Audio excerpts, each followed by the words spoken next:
You were nervous too? Why were you nervous? What do you mean? The same reason you were. Creed 1 was good. Yeah, Creed 1 was good. You about to go into Creed 2, you like, wait, why are y'all even doing Creed 2? Because a lot of people say Creed 2 is better than Creed 1.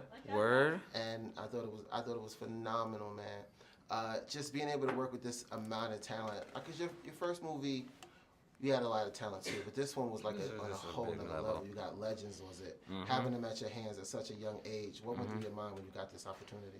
No, it was great. I mean, you said it. Like the first film, it was very much unknown talent, and so that helps you prep for something like this, So when you step into the reins and handle a franchise that the talent's amazing, you look at Mike, Tess, Sly, Dolph's coming through. The only new person was Flo, which obviously helped because I worked with non-actors before and helped turn them into actors. But you go back to the basics when step into something like this, man. Like we were just talking about, we get hyped off of, the Creed 1, and when you hear about Creed 2, you're like, huh. Like, why would y'all try to do a Creed 2? It was really good. And so instead of getting all caught up in those expectations of trying to, like, feed everybody, you just really start to focus in on, like, all right, I got Mike, man. Where do we take this character to? Where I got Bianca. How can we expand on her all naturally rather than focus on how do you make it bigger, better, more explosive, I love the elevation. Evolution, excuse me.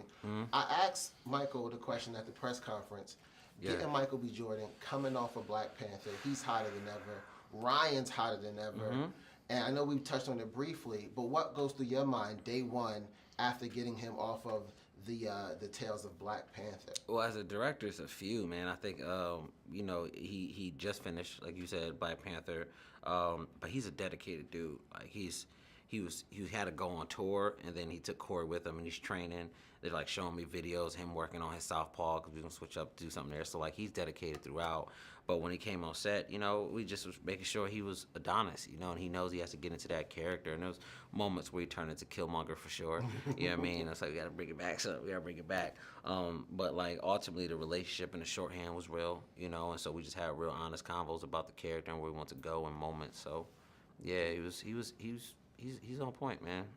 Bro, like the shots that you did and capturing it, that when he vanishes in to the thing and it comes back out the other way. Oh yeah. You brought that up, yeah. Cause no one's There's so many just brilliant shots. Can you talk a little bit about crafting some of them and capturing how you wanted to capture? Because the way you shot it, I was like, it's a fight. It's a real fight.